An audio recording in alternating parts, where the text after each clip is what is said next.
반갑습니다. 타주스탁입니다. 금일 마감 브리핑 진행하겠습니다. 간밤 뉴욕 증시는 파월 의장의 다소 매파적인 발언으로 인해 하락 마감하였습니다. 금일 국내 증시는 근로자의 날 이전 눈치 보기 장세로 인한 관망세로 조정받았던 부분을 일부 회복해주면서 코스피는 2212.75, 코스닥은 760.38 지수로 마감하였습니다. 이어서 금일 이슈 짚고 넘어가도록 하겠습니다. 금일 이슈는 5G 기지국 5만국 돌파 소식과 삼성의 10년간 22조 감세 혜택입니다. 첫 번째는 5G 기지국 5만국 돌파입니다. 5세대 이동통신 기지국이 지난주 5만 512국보다 3,699국이 늘어나 총 5만 4,202국이 구축되었습니다. 또한 5G 가입자 수는 4월 29일 기준 약 26만 명인 것으로 파악되었으며 정부가 이동통신 관련 기업들이 원활한 5세대 이동통신 서비스가 이루어질 수 있도록 지속적인 노력을 기울이고 있습니다. 지난 4월 말에는 5G 서비스 점검 민간 합동 TF 회의를 열고 5G 서비스 품질과 관련한 주요 현안 및 해결 방안 등을 논의했습니다. 이동통신 3사는 5G 관련 불편 사항에 대한 민원은 초기에 비해 꾸준히 감사하고 있으나 다양한 이용 상황에서 이용자 불편이 발생할 수 있으므로 기지국, 장비 등의 최적화 작업을 지속적으로 추진 중이라고 언급하며 금일 관련주들이 상승하는 모습을 보여주었습니다. 두 번째로는 삼성의 10년간 22조 감세 혜택입니다. 정부의 시스템 반도체 지원 정책은 삼성 감세가 핵심인 것으로 나타났습니다. 삼성이 시스템 반도체 부문에 10년간 133조 원을 투자하면 수십조 원에 이르는 법인세 공제 혜택을 받게 됩니다. 정작 시스템 반도체 생태계의 기초 토양인 중소설계 전문 기업인 펠리스는 무관합니다.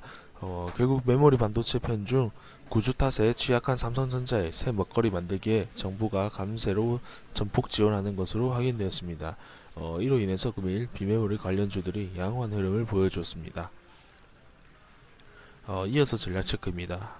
간밤 뉴욕 증시는 애플을 비롯하여 일부 기업들의 양호한 실적과 미국과 중국의 무역 협상 타결 임박 가능 소식으로 인해서 상승하는 모습이었으나 파월의 다소 매파적인 발언으로 인해 상승분을 모두 반납하며 하락 전환 후 마감하였습니다. 국내 증시는 전 영업일 조정장에 의한 하락을 일부 회복하는 모습입니다. 최근 여러 이슈들이 뜨겁게 나오고 있는데 그중 핫한 이슈를 꼽아보자면 바로 미국과 중국의 무역 전쟁이죠. 무역 협상의 구체화가 드러나고 있는데 이를 살펴보면은 첫 번째, 문우신이 트위터를 통해 미국과 중국의 무역 협상이 생산적이었다고 밝혔습니다. 두 번째는 협상 기간 중에 중국은 국내 은행 소유권 제한 철폐와 중국에서 영업하는 외국 기업의 규모 요건을 폐기하는 방침을 발표했습니다. 세 번째, 중국의 은행 보험 규제 기관에 따르면 해외 보험 회사가 중국에 사업부를 설립하는 것이 허용될 것이라고 밝혔습니다. 네 번째, CNBC는 베이징에서의 회담이 합의에 가까워졌으며 8일부터 진행되는 워싱턴 협상에서 최종 타결 가능성이 있다고 밝혔습니다. 다섯 번째는 폴리티코는 이제 미국이 최종 합의에서 2천억 달러 규모의 10% 관세는 즉시 철폐할 수 있다고 보도하였습니다. 이 외에도 많은 가능성을 예측할 수 있지만 5가지 정도로 모아볼 수 있겠습니다. 무역 협상이 최종 긍정적인 방향으로 타결되면 국내 증시도 긍정적으로 흘러갈 가능성이 높습니다.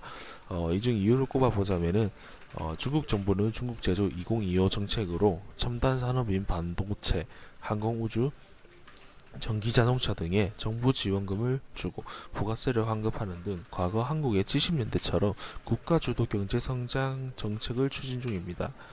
이 과정에서 주변국이 피해를 입게 되는 부분인데 예를 들어 중국이 최근 중국 디스플레이 업체들의 엄청난 보조금을 지급하면서 중국 디스플레이 기업들이 보조금을 무기로 거의 노마진 물량 공세로 헐값에 판매하자 한국 디스플레이 기업들이 큰 피해를 입는 것이죠.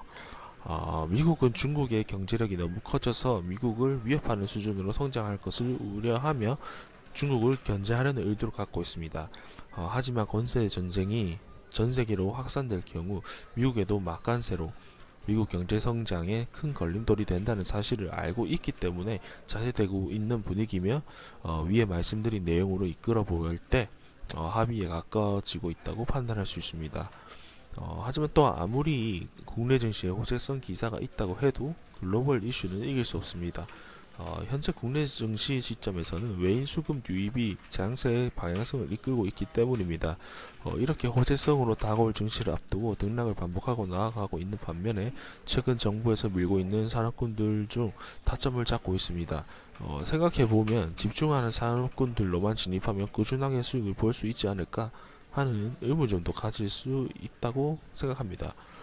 그렇게 진행하지 않는 까닭은 테마의 영원성은 없습니다. 반복하면서 수급이 돌면 상승하기 마련이고 한 테마에 집중하여 포트를 구성하였을 경우 테마에 대한 갑작스러운 악재가 닥쳤을 경우에 기댈 곳 없이 많은 종목들을 손절 진행해야 하는 최악의 경우도 나올 수 있습니다. 이런 최악의 상황을 방어하기 위해서 현재 집중받는 테마군들 안에서 타점 잡아 안내드리고 그 외의 테마에도 진입 가능한 좋은 타점이 보일 경우에는 같이 안내드리고 있는 부분입니다.